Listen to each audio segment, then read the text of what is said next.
Hello people, చూస్తున్నారు కదా వీడియోలో మా కూతురు జస్ట్ అన్నం అలా పెట్టి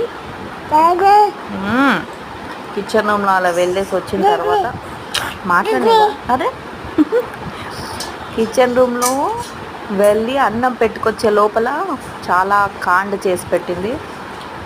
అన్నం మొత్తం పడేసింది. లాస్ట్కి మిగిలిన చెంచాతో తింటుంది. ఏమిటమ్మా నేను తినిపిస్తున్నాను కదా అంటే, నా తిండి నేనే తింటాను, నువ్వు తినిపియాలా అన్నట్టు చూస్తుంది. పోనీలే ఎందుకు ఇలా చేసామని జస్ట్ నార్మల్గా అడిగాను అంతే. దానికి ఆమె సర్కాస్టిక్గా ఒక నవ్వు నవ్వింది. చూడండి ఎలా నవ్వుతుందో. అదనమాట విషయం. మీ ఇంట్లో కూడా ఇలాంటి కిడ్స్ ఉంటే కమెంట్ చేయండి.